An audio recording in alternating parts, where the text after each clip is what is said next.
MTA International, reaching the corners of the earth.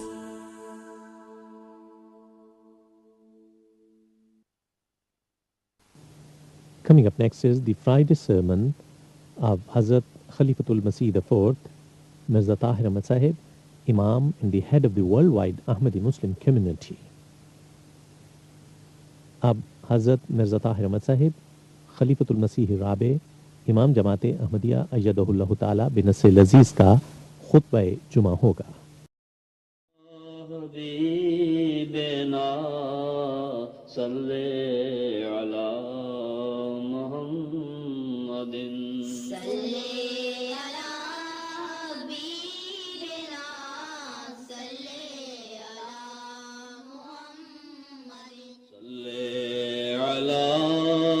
رسولنا صلی علی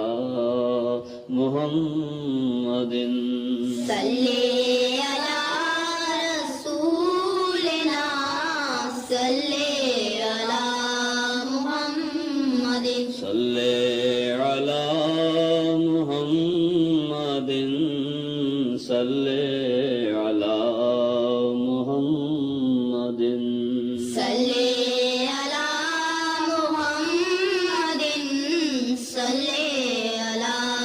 محمد صلی علی محمد صلی.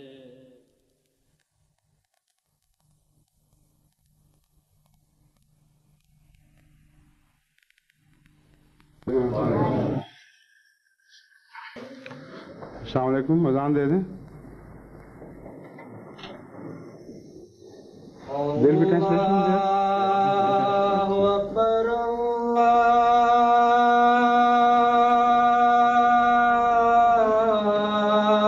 اکبر اللہ اکبر اللہ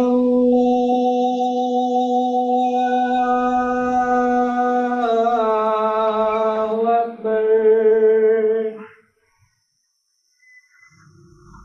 أشهد أن لا إله إلا الله.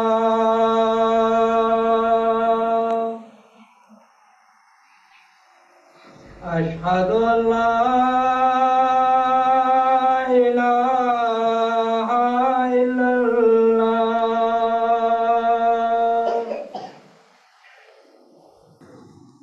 أشهد أن محمد رسول الله.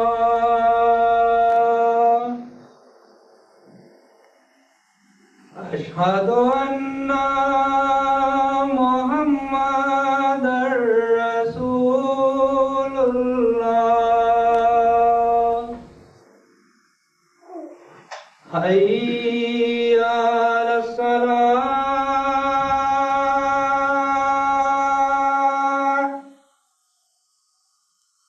حي على الصلاة.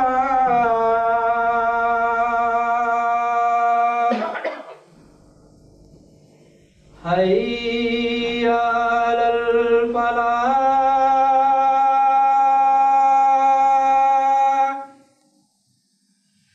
حي على الفلاح.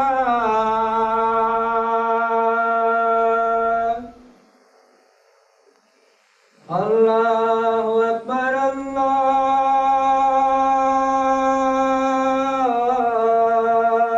اکبر. لا الہ الا اللہ.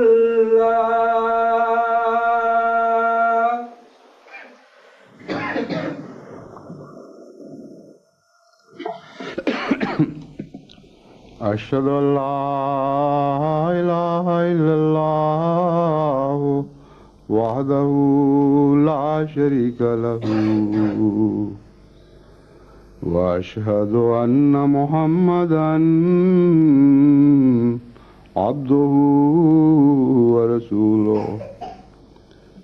أما بعد فأعوذ بالله من الشيطان الرجيم بسم الله الرحمن الرحيم الحمد لله رب العالمين الرحمن الرحيم مالك يوم الدين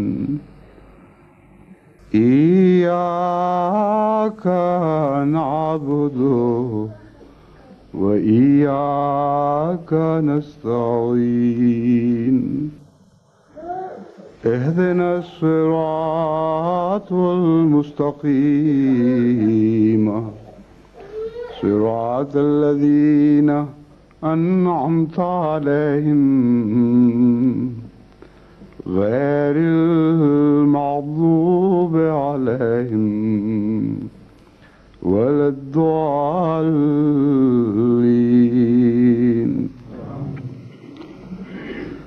یہ خطبہ جمعہ جو آج میں احمدیہ مشن نونسپیٹ ہالینڈ میں دے رہا ہوں، دراصل میرے گزشتہ خطبے کا ایک تتمہ ہے،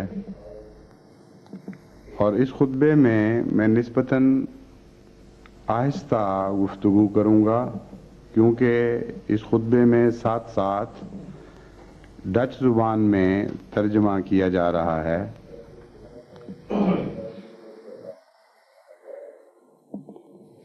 اور جہاں تک میرا گزشتہ تجربہ ہے، یہاں ڈچ ترجمہ کرنے والے وہ انگریزی سے تو بہت اچھا اور ساتھ ساتھ رواں ترجمہ کر لیتے ہیں، مگر ڈچ زبان میں باوجود مہارت کے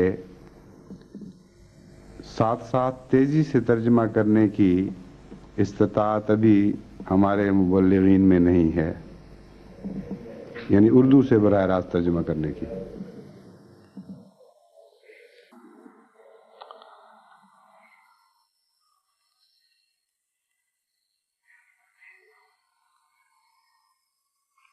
اس لیے فقرے بھی چھوٹے بولنے پڑیں گے تاکہ مضمون کا کوئی حصہ ضائع نہ ہو جائے.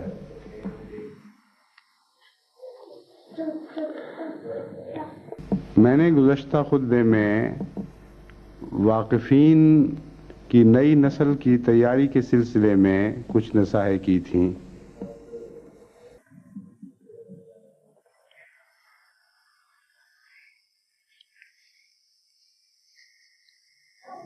یعنی واقفین کی اس نسل کی تیاری کے سلسلے میں جو اگلی صدی کے تحفے کے طور پر جماعت احمدیہ خدا تعالیٰ کے حضور پیش کر رہی ہے.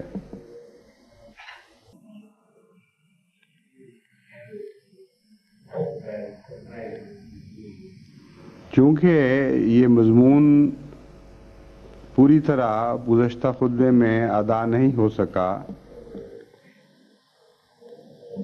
بعض پہلو رہ گئے اور بعض مزید وضاحت کے محتاج تھے،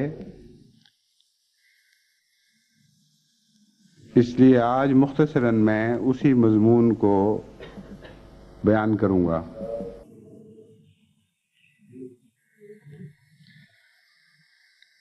واقفین کی تیاری کے سلسلے میں ان کی بدنی صحت کا بھی خاص طور پر خیال رکھنا ضروری ہے.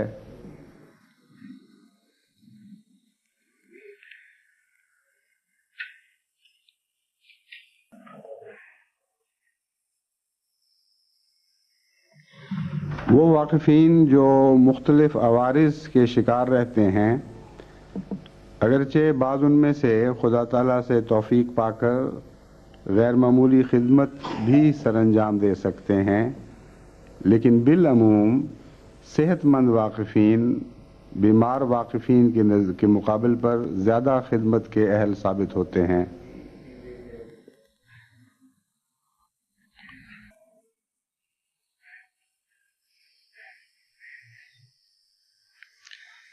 اس لیے بچپن ہی سے ان کی صحت کی بہت احتیاط کے ساتھ نگہداشت ضروری ہے۔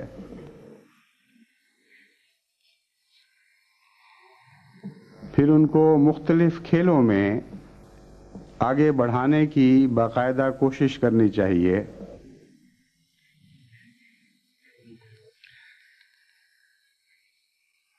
ہر شخص کا مزاج کھیلوں کے معاملے میں مختلف ہے، بس جس کھیل سے بھی کسی واقف بچے کو رغبت ہو اس کھیل میں حتی المقدور کوشش کے ساتھ ماہرین کے ذریعے اس کو تربیت دلانے کی کوشش کرنی چاہیے۔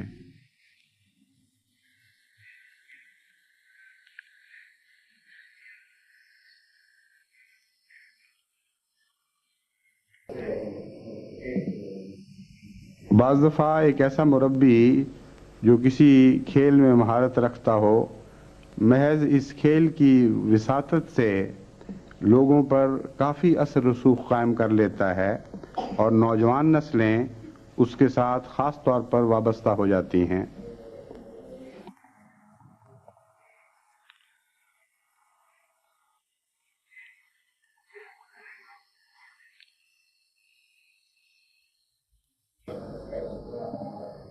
بس ہم تربیت کا کوئی بھی رستہ اختیار کریں، چونکہ ہماری نیتیں خالص ہیں اس لیے وہ رستہ خدا ہی کی طرف جائے گا۔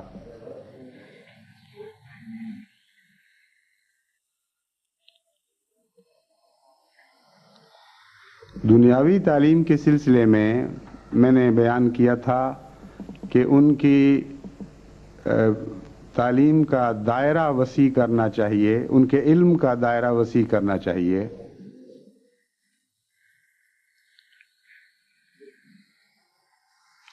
اس سلسلے میں قوموں کی تاریخ اور مختلف ممالک کے جغرافیہ کو خصوصیت کے ساتھ ان کی تعلیم میں شامل کرنا چاہیے۔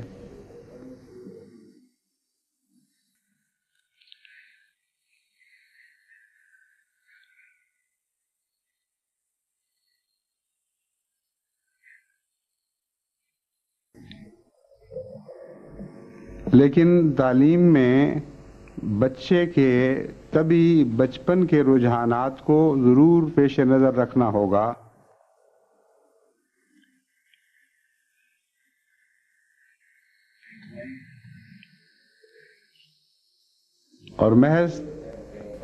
اور محض تعلیم میں ایسی سنجیدگی اختیار نہیں کرنی چاہیے جس سے وہ بچہ یا تو بالکل تعلیم سے بے رغبتی اختیار کر جائے یا دوسرے بچوں سے اپنے آپ کو بالکل الگ شمار کرنے لگے۔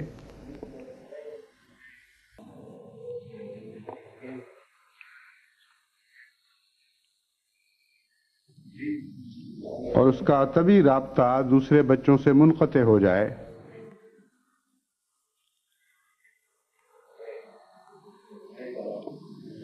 مثلاً بچے کہانیاں بھی پسند کرتے ہیں اور ایک عمر میں جا کر ان کو ناولز کے مطالعہ سے بھی دور نہیں رکھنا چاہیے۔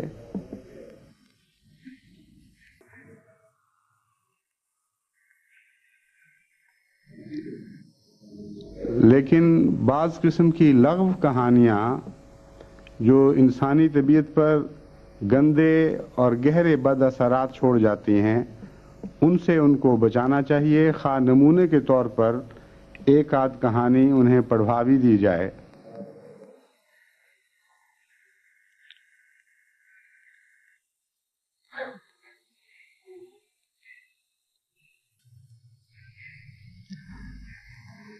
بعض بچے ڈیٹیکٹیو سٹوریز یعنی جاسوسی کہانیوں میں زیادہ دلچسپی لیتے ہیں۔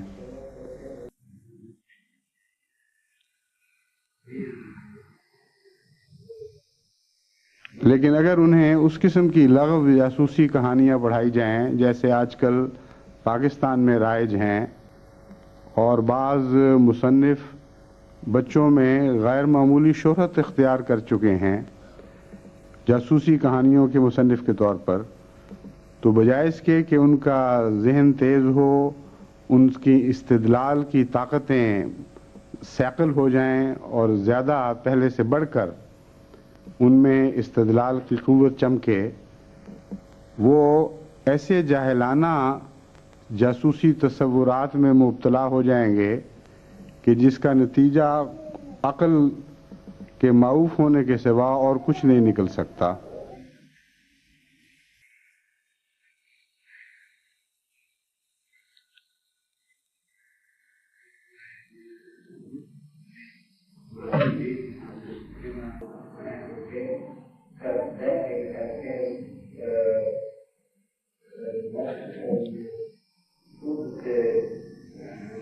شرلک ہومز کو تمام دنیا میں جو غیر معمولی عظمت حاصل ہوئی ہے، وہ بھی تو ایک جاسوسی ناول لکھنے والا انسان تھا۔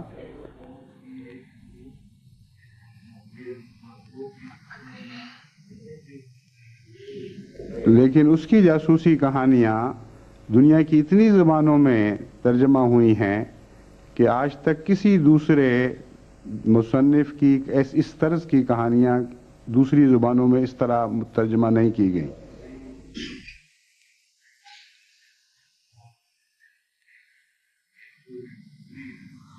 جس طرح شیکسپیئر کے نام پر انگریز قوم کو فخر ہے، اس طرح اس جاسوسی ناول نگار کے نام پر بھی انگریز قوم فخر کرتی ہے۔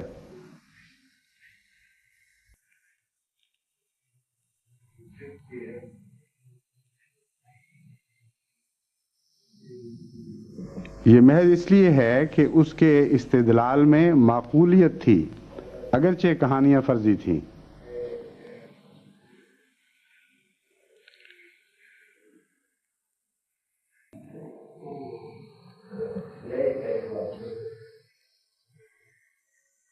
اس لیے اس قسم کی جاسوسی کہانیاں بچوں کو ضرور پڑھائی جائیں، جس سے استدلال کی قوتیں تیز ہوں۔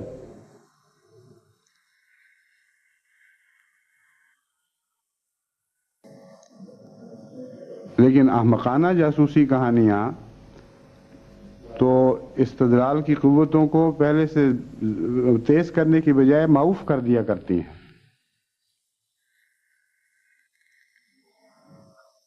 اسی طرح ایک رواج ہندوستان میں اور پاکستان میں آج کل بہت بڑھ رہا ہے، اور وہ بچوں کو دیو مالائی کہانیاں پڑھانے کا رواج ہے۔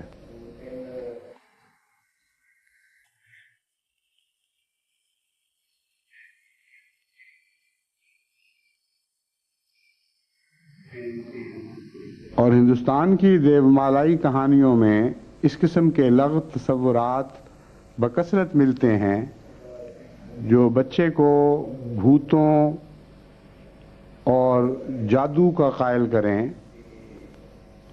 اور اس قسم کے تصورات اس کے دل میں جاگزین کریں کہ گویا سانپ ایک عمر میں جا کر اس قابل ہو جاتا ہے کہ دنیا کے ہر جانور کا روپ دھار لے، اور اسی طرح جادوگرنیاں اور ڈائنے انسانی زندگی میں ایک گہرا کردار ادا کرتی ہیں۔ یہ سارے فرضی قصے اگر بڑا پڑھے تو وہ جانتا ہے کہ یہ محض دل بہلاوے کی من گھڑت کہانیاں ہیں، لیکن جب بچہ پڑھتا ہے تو ہمیشہ کے لیے اس کے دل پر بعض اثرات قائم ہو جاتے ہیں۔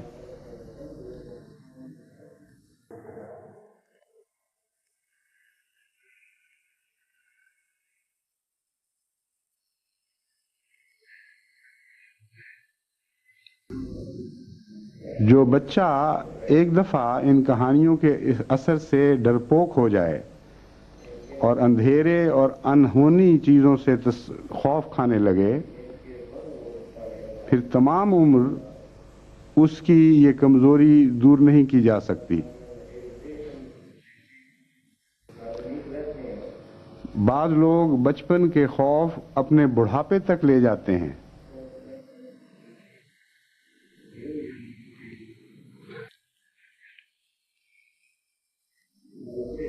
اس لیے کہانیوں میں بھی ایسی کہانیوں کو ترجیح دینا ضروری ہے جس سے کردار میں عظمت پیدا ہو، حقیقت پسندی پیدا ہو، بہادری پیدا ہو،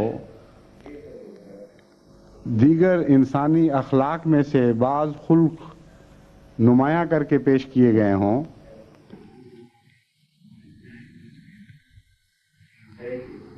ایسی کہانیاں خواہ جانوروں کی زبان میں بھی پیش کی جائیں، وہ نقصان کی بجائے فائدہ ہی دیتی ہیں۔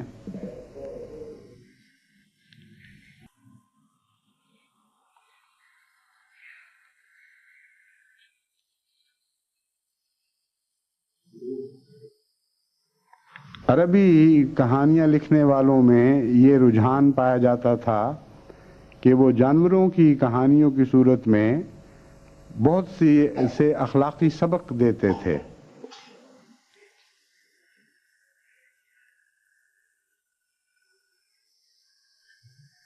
اور الف لیلا کے جو قصے تمام دنیا میں مشہور ہوئے ہیں، ان میں اگرچہ بعض بہت گندی کہانیاں بھی شامل ہیں، لیکن ان کے پس پردہ روح یہی تھی کہ مختلف قصوں کے ذریعے بعض انسانی اخلاق کو نمایاں طور پر پیش کیا جائے۔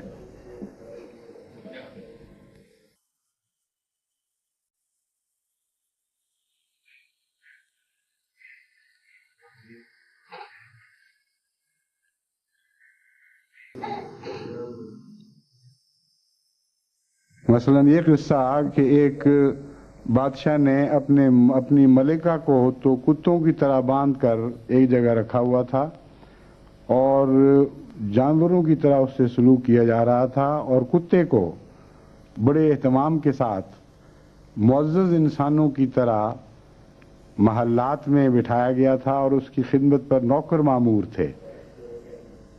یہ قصہ ظاہر ہے کہ بالکل فرضی ہے، لیکن جو اعلیٰ خلق پیش کرنا مقصود تھا وہ یہ تھا کہ کتا مالک کا وفادار تھا اور ملکہ دغاباز اور احسان فراموش تھی۔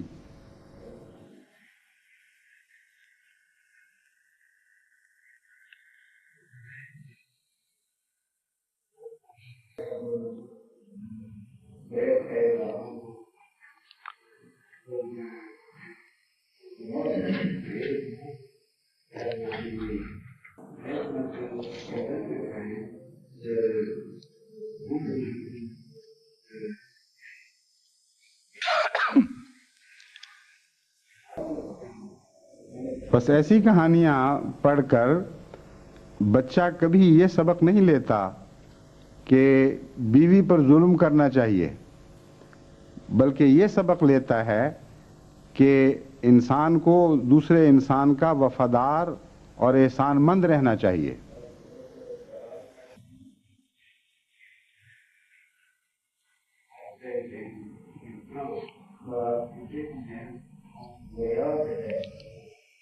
اسی طرح مولانا روم کی مثنوی بعض کہانیاں ایسی بھی پیش کرتی ہے جو پڑھ کر بعض انسان سمجھتے ہیں کہ یہ کیسے مولانا ہیں جو اتنی گندی کہانیاں بھی اپنی مثنوی میں شامل کیے ہوئے ہیں، جن کو پڑھ کر انسان یہ سمجھتا ہے کہ ان کی ساری توجہ جنسیات کی طرف ہے اور اس سے باہر یہ سوچ بھی نہیں سکتے۔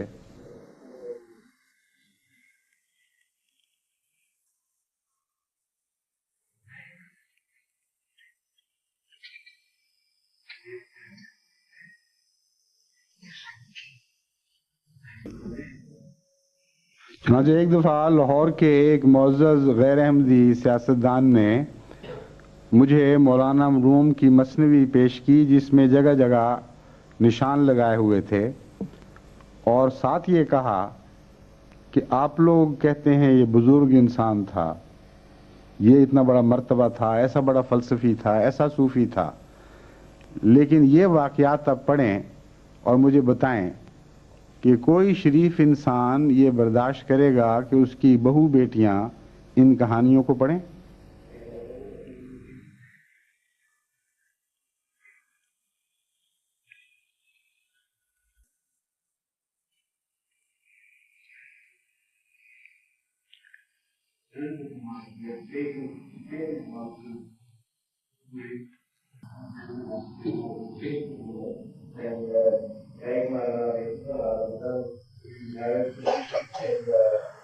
چنانچہ جب میں نے ان حصوں کو خصوصیت سے پڑھا تو مجھے معلوم ہوا کہ نتیجہ نکالنے میں اس دوست نے غلطی کی ہے. وہ کہانیاں جنسی سے تعلق رکھتی تھیں، جنسیات ہی سے تعلق رکھتی تھیں، لیکن ان کا آخری نتیجہ ایسا تھا کہ انسان کو جنسی بے راہ روی سے سخت متنفر کر دیتا تھا، اور انجام ایسا تھا جس سے جنسی جذبات کو انگیخت ہونے کی بجائے پاکیزگی کی طرف انسانی ذہن مائل ہوتا تھا.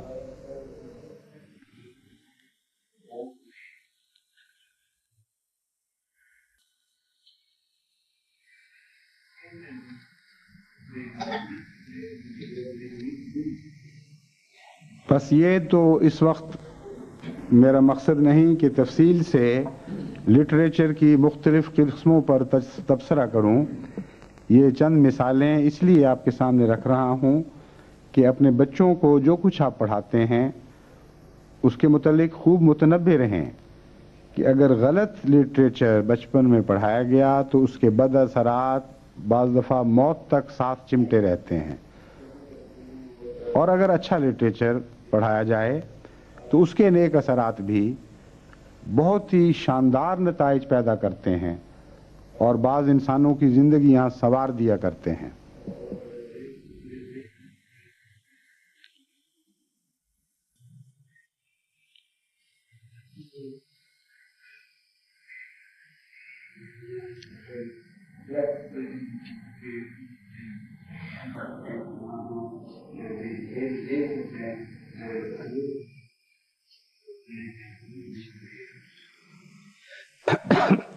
جہاں تک زبانوں کا تعلق ہے، سب سے زیادہ زور شروع ہی سے عربی زبان پر دینا چاہیے، کیونکہ ایک مبلغ عربی کے گہرے مطالعہ کے بغیر اور اس کے باریک در باریک مفاہیم کو سمجھے بغیر قرآن کریم اور احادیث نبویہ سے پوری طرح استفادہ نہیں کر سکتا.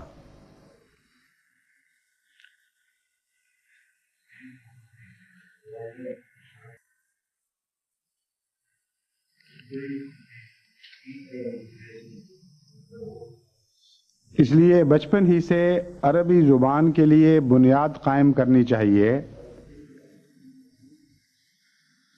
اور جہاں ذرائع میسر ہوں اس کی بول چال کی تربیت بھی دینی چاہیے.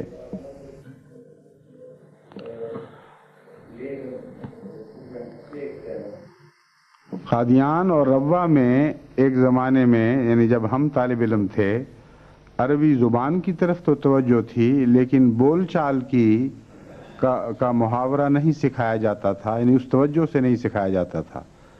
اس لیے اس کا بھی ایک نقصان بعد میں سامنے آیا.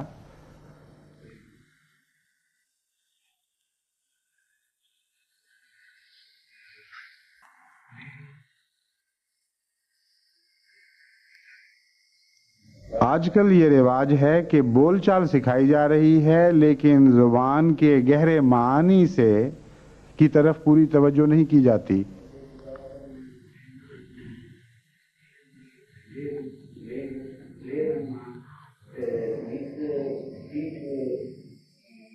اس لیے بہت سے عرب بھی ایسے ہیں اور تجارت کی غرض سے عربی سیکھنے والے بھی ایسے بہت سے غیر ملکی ہیں جو زبان بولنا تو سیکھ گئے ہیں لیکن عربی کی گہرائی سے ناواقف ہیں اور اس کی گرامر پر عبور نہیں ہے.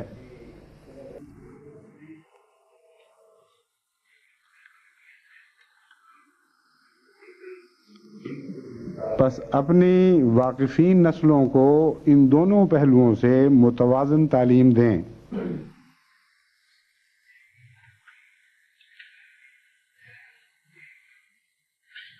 عربی کے بعد اردو بھی بہت اہمیت رکھتی ہے کیونکہ حضرت صلی اللہ علیہ وآلہ وسلم کی کامل غلامی میں اس زمانے کا جو امام بنایا گیا ہے اس کا اکثر لٹریچر اردو میں ہے.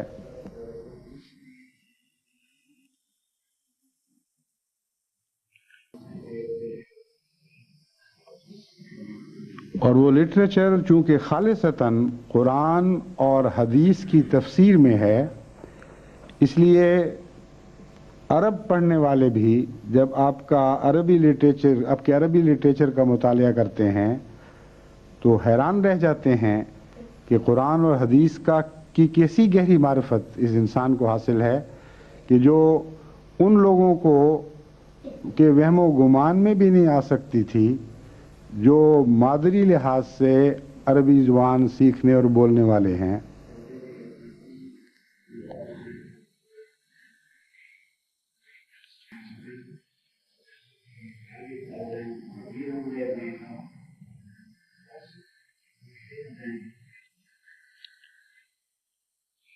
چنانچہ ہمارے عربی مجلہ التقویٰ میں حضرت اقدس مسیح موعود علیہ السلام کے جو اقتباسات شائع ہوتے ہیں ان کو پڑھ کر بعض غیر احمدی عرب علماء کے ایسے عظیم الشان تحسین کے خط ملتے ہیں کہ انسان حیران رہ جاتا ہے.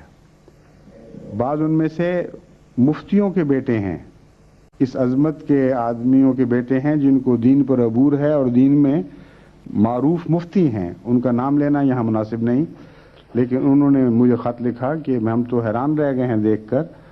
اور بعض عربوں نے کہا کہ ایسی خوبصورت زبان ہے، ایسی دلکش عربی زبان ہے حضرت مسیح موعود علیہ السلام کی کہ ایک شخص نے کہا کہ میں بہت شوقین ہوں عربی لٹریچر کا، مگر آج تک اس عظمت کا لکھنے والا میں نے کوئی عرب نہیں دیکھا.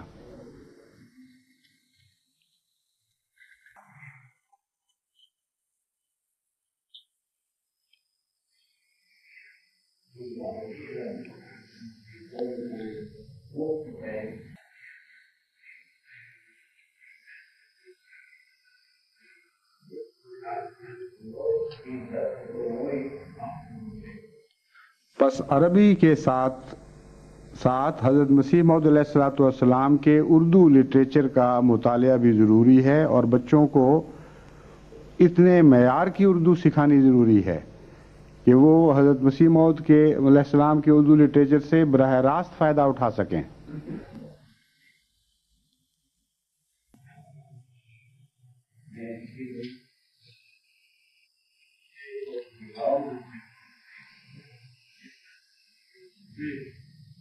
جہاں تک دنیا کی دیگر زبانوں کا تعلق ہے، خدا تعالیٰ کے فضل سے اب دنیا کے اکثر اہم ممالک میں ایسی احمدی نسلیں تیار ہو رہی ہیں جو مقامی زبان نہایت شستگی کے ساتھ اہل زبان کی طرح بولتی ہیں.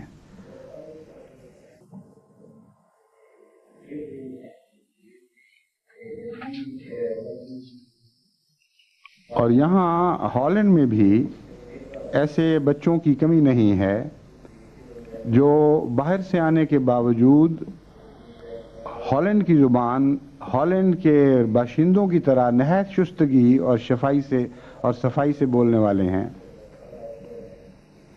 لیکن افسوس یہ ہے کہ ان کا اردو کا معیار ویسا نہیں رہا. چنانچہ بعض بچوں سے جب میں نے پوچھا تو معلوم ہوا کہ ہالینڈش زبان میں تو وہ بہت ترقی کر چکے ہیں، لیکن اردو زبان پر عبور خاصا قابل توجہ ہے، یعنی عبور حاصل نہیں ہے اور معیار کا خاصا قابل توجہ ہے.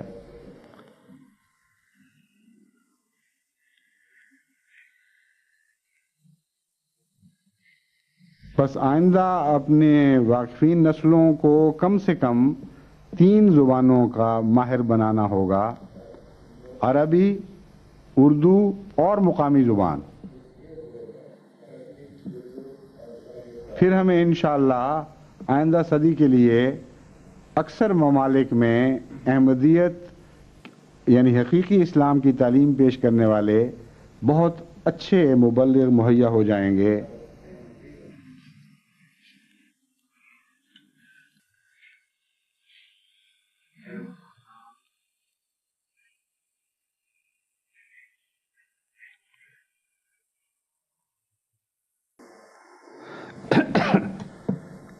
آئندہ جماعت کی ضروریات میں بعض انسانی خلق سے تعلق رکھنے والی ضروریات ہیں جن کا میں نے پہلے بھی ذکر کیا تھا اور اب دوبارہ اس پہلو پر زور دینا چاہتا ہوں.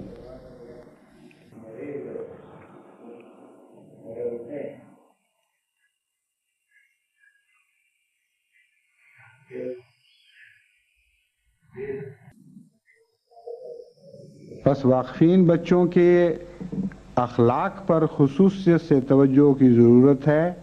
انہیں خوش اخلاق بنانا چاہیے. ایک تو اخلاق کا لفظ ہے جو زیادہ گہرے خصائل سے تعلق رکھتا ہے. اس کے متعلق میں پہلے کئی دفعہ بات کر چکا ہوں.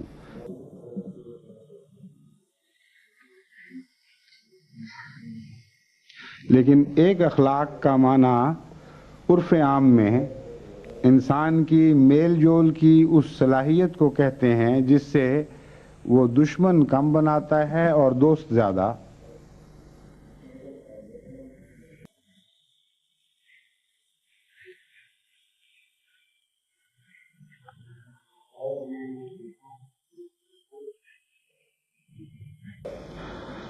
کوئی بدمزاج انسان اچھا واقف زندگی ثابت نہیں ہو سکتا.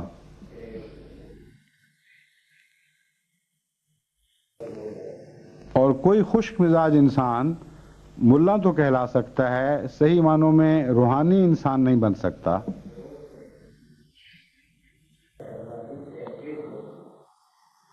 ایک دفعہ ایک واقف زندگی کے متعلق ایک جگہ سے شکایتیں ملی کہ یہ بدخلق ہے اور تش روئی سے لوگوں سے سلوک کرتا ہے. جب میں نے اسے سمجھانے کی کوشش کی تو اس نے جواب دیا کہ سب جھوٹ بولتے ہیں، میں تو بالکل درست اور صحیح چل رہا ہوں اور ان کی خرابیاں ہیں، جب توجہ دلاتا ہوں تو پھر آگے سے غصہ کرتے ہیں. میں نے ان سے کہا کہ خرابیوں کی طرف سب سے زیادہ توجہ تو حضرت محمد مصطفیٰ صلی اللہ علیہ وآلہ وسلم نے دلائی تھی، اور جتنی دوری اس دنیا کے لوگوں کی آپ سے تھی اس کا 1000واں حصہ بھی جماعت احمدیہ کے نوجوان آپ سے فاصلے پر نہیں کھڑے. آن حضرت صلی اللہ علیہ وآلہ وسلم کامل طور پر معصوم تھے اور آپ خود اپنے اندر کچھ خرابیاں رکھتے ہیں جن سے حضور اکرم صلی اللہ علیہ وآلہ وسلم مخاطب تھے. وہ تمام برائیوں کی آماجگاہ تھے، مگر یہ نوجوان تو کئی پہلوؤں سے سلجھے ہوئے مجے ہوئے اور باہر کی دنیا کے جوانوں سے سینکڑوں گنا بہتر ہیں.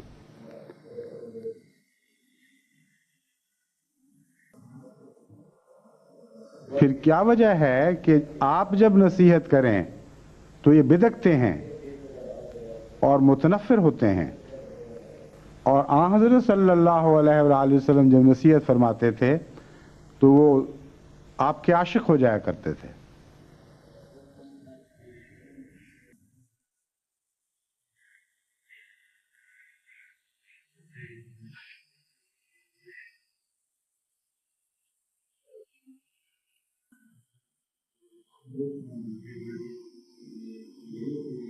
دوسرے میں نے ان سے کہا کہ ایک آدھ شکایت تو ہر مبلغ کے متعلق، ہر ایسے شخص کے متعلق آ ہی جاتی ہے جو کسی کام پر مامور ہو.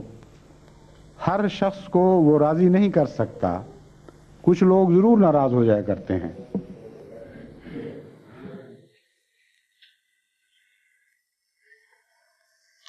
لیکن ایک شخص کے متعلق شکایتوں کا تانتا لگ جائے تو اس پر غالب کا یہ شعر اطلاق پاتا ہے کہ سختی سے ہی کلام میں لیکن نہ اس قدر کی جس سے بات اس نے شکایت ضرور کی.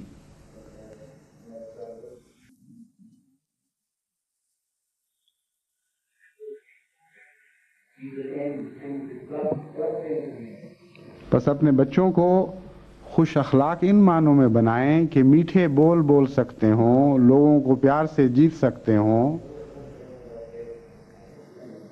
غیروں اور دشمنوں کے دلوں میں راہ پا سکتے ہوں، اعلیٰ سوسائٹی میں سرایت کر سکتے ہوں، کیونکہ اس کے بغیر نہ تربیت ہو سکتی ہے نہ تبلیغ ممکن ہے۔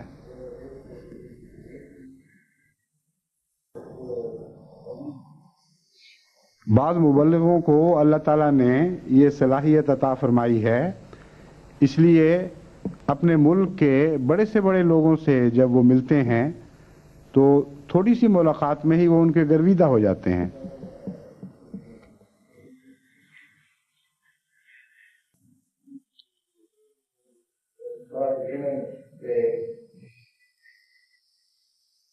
اور اس کے نتیجے میں خدا تعالیٰ کے فضل سے تبلیغ کی عظیم الشان راہیں کھل جاتی ہیں۔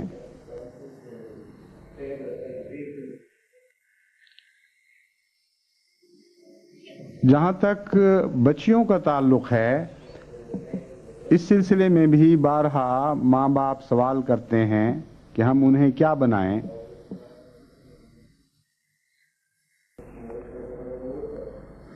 وہ تمام باتیں جو مردوں کے متعلق یا لڑکوں کے متعلق میں نے بیان کی ہیں وہ ان پر بھی اطلاق پاتی ہیں،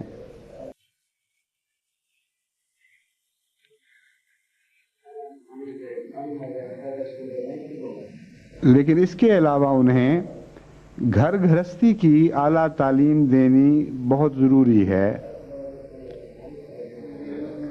اور گھریلو اقتصادیات سکھانا ضروری ہے، کیونکہ بعید نہیں کہ وہ واقفین بچیاں واقفین کے ساتھ ہی بیاہی جائیں۔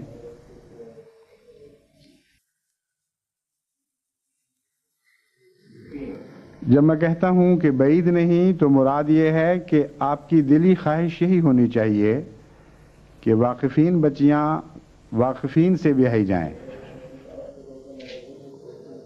ورنہ غیر واقفین کے ساتھ ان کی زندگی مشکل گزرے گی،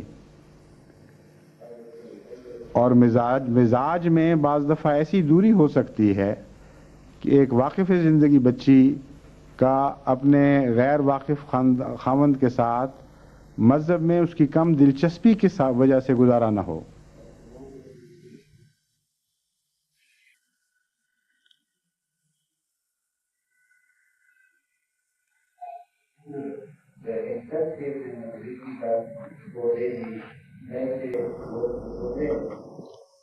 اور واقفین کے ساتھ شادی کے نتیجے میں بعض دوسرے مسائل اس کو درپیش ہو سکتے ہیں۔ اگر وہ امیر گھرانے کی بچی ہے، اس کی پرورش ناز و نام میں ہے اور اعلیٰ معیار کی زندگی گزار رہی ہے، تو جب تک شروع ہی سے اسے اس بات کے لیے ذہنی طور پر آمادہ نہ کیا جائے کہ وہ سادہ سخت زندگی اور مشقت کی زندگی برداشت کر سکے، اور یہ سلیقہ نہ سکھایا جائے کہ تھوڑے پر بھی انسان راضی ہو سکتا ہے اور تھوڑے پر بھی سلیقے کے ساتھ انسان زندہ رہ سکتا ہے، بس ایسی لڑکیاں جن کو بچپن سے مطالبوں کی عادت ہوتی ہے، وہ جب واقفین زندگی کے گھروں میں جاتی ہیں تو ان کے لیے بھی جہنم پیدا کرتی ہیں اور اپنے لیے بھی۔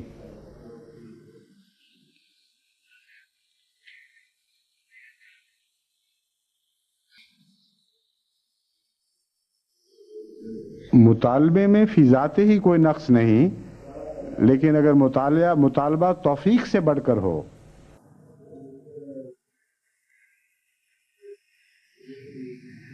تو پھر خواہ خاوند سے ہو یا ماں باپ سے یا دوستوں سے، وہ زندگی کو اجیرن بنا دیتا ہے۔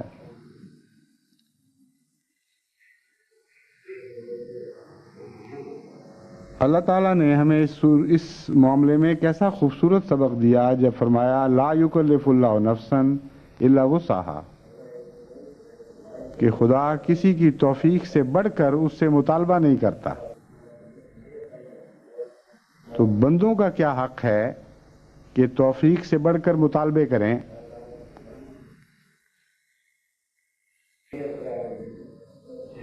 پس واقفین زندگی کی بیویوں کے لیے یا واقفین زندگی لڑکیوں کے لیے یہ ضروری ہے کہ یہ سلیقہ سیکھیں کہ کسی سے اس کی توفیق سے بڑھ کر نہ توقع رکھیں نہ مطالبہ کریں، اور قناعت کے ساتھ کم پر راضی رہنا سیکھ لیں. اس ضمن میں ایک اہم بات یہ بتانی چاہتا ہوں کہ حضرت مسلم موعود رضی اللہ تعالیٰ عنہ نے واقفین کی ایک وقف کی ایک تحریک کے ساتھ یہ بھی تحریک فرمائی کہ امیر گھروں کے بچوں کے لیے گھر کے باقی افراد کو یہ قربانی کرنی چاہیے کہ اس کے وقف کی وجہ سے اس کے لیے خصوصیت کے ساتھ کچھ مالی مراعات مہیا کریں.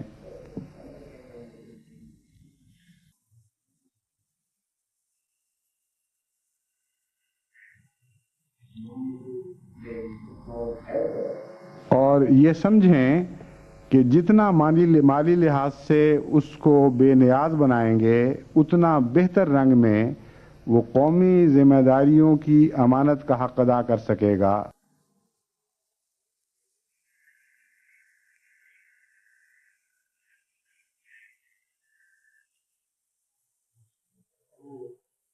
اس نصیحت کا اطلاق صرف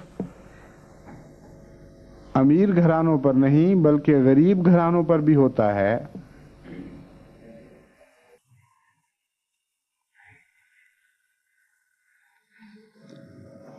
ہر واقف زندگی گھر کو، یعنی ہر گھر کو جس میں کوئی واقف زندگی ہے، آج ہی سے یہ فیصلہ کر لینا چاہیے کہ خدا ہمیں جس معیار پر رکھے گا ہم اپنے واقف زندگی تعلق والے کو اس سے کم معیار پر نہیں رہنے دیں گے.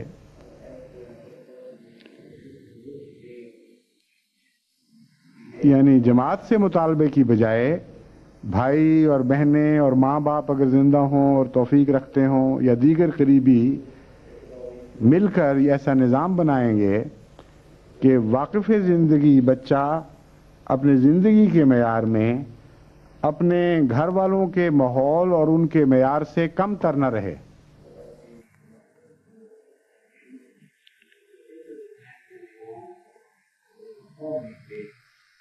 چنانچہ ایسے بچے جب زندگی کی دوڑ میں حصہ لیتے ہیں تو کسی قسم کے انفیریورٹی کمپلیکس یعنی احساس کمتری کے شکار نہیں رہتے اور امانت کا حق زیادہ بہتر ادا کر سکتے ہیں.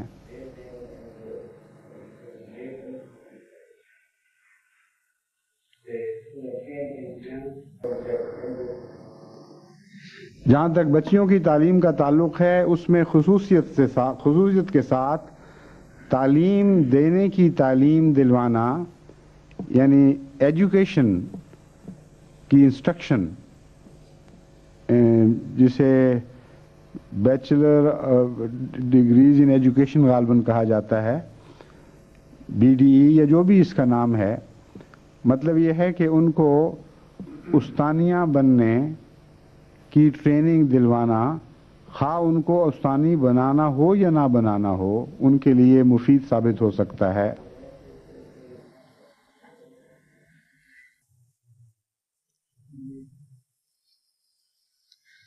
اسی طرح لیڈی ڈاکٹرز کی جماعت کو خدمت کے میدان میں بہت ضرورت ہے.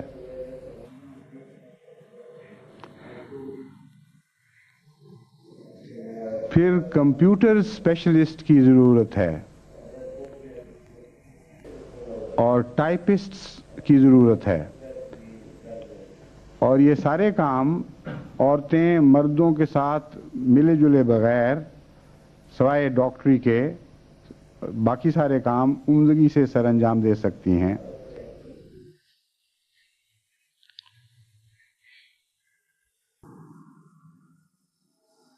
پھر زبانوں کا ماہر بھی ان کو بنایا جائے، یعنی لٹریری نقطۂ نگاہ سے، ادبی نقطۂ نگاہ سے ان کو زبانوں کا چوٹی کا ماہر بنانا چاہیے تاکہ وہ جماعت کی تصنیفی خدمات کر سکیں.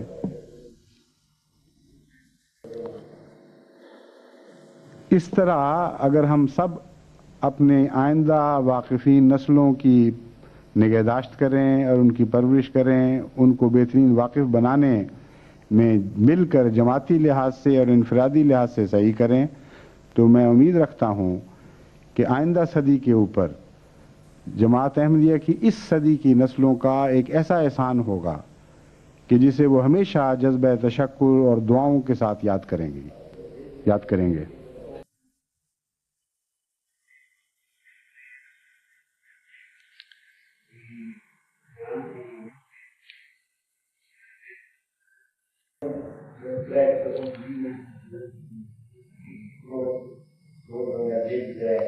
آخر پر یہ بتانا ضروری ہے کہ سب سے زیادہ زور تربیت میں دعا پر ہونا چاہیے. یعنی ان بچوں کے لیے ہمیشہ دردمندانہ دعائیں کرنا اور ان بچوں کو دعا کرنا سکھانا اور دعا کرنے کی تربیت دینا، تاکہ بچپن ہی سے یہ اپنے رب سے ایک ذاتی گہرا تعلق قائم کر لیں اور اس تعلق کے پھل کھانے شروع کر دیں.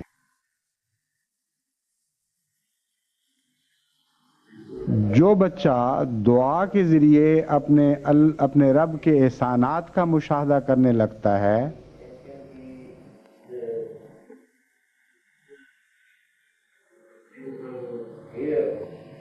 وہ بچپن ہی سے ایک ایسی روحانی شخصیت حاصل کر لیتا ہے جس کا مربی ہمیشہ خدا بنا رہتا ہے، اور دن بدن اس کے اندر وہ تقدس پیدا ہونا شروع ہو جاتا ہے جو خدا کے سچے تعلق کے بغیر پیدا نہیں ہو سکتا. اور دنیا کی کوئی تعلیم اور کوئی تربیت وہ اندرونی تقدس انسان کو نہیں بخش سکتی جو خدا تعالیٰ کی معرفت اور اس کے پیار اور اس کی محبت کے نتیجے میں نصیب ہوتا ہے.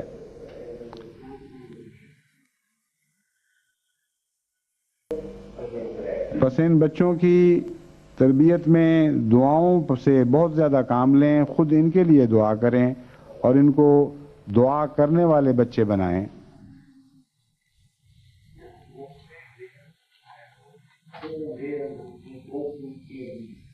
میں امید رکھتا ہوں کہ ان ذرائع کو اختیار کر کے انشاءاللہ تعالی جماعت کے سپرد کرنے سے پہلے ہی یہ بچے ہر قسم کے حسن سے آراستہ ہو چکے ہوں گے، اور ایسے ماں باپ بڑی خوشی کے ساتھ اور کامل اطمینان کے ساتھ ایک ایسی قربانی خدا کے حضور پیش کر رہے ہوں گے جسے انہوں نے اپنی توفیق کے مطابق خوب سجا کر اور بنا کر خدا کے حضور پیش کیا ہوگا.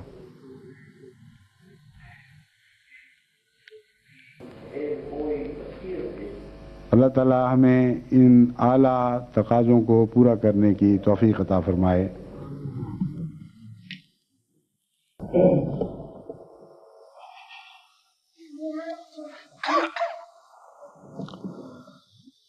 الحمدللہ نحمده ونستعینه ونستغفره ونؤمن به ونتوکل علیہ ونعوذ باللہ من شرور انفسنا ومن سیئات اعمالنا من یهده اللہ فلا مضل له ومن يضلله فلا هادي له ونشهد أن لا إله إلا الله وحده لا شريك له ونشهد أن محمدا عبده ورسوله. عباد اللہ رحمکم اللہ ان اللہ یامر بالعدل والاحسان وإيتاء ذي القربى وينهى عن الفحشاء والمنكر والبغي يعظكم لعلكم تذكرون اذكروا الله يذكركم وادعوه يستجب لكم ولذكر الله أكبر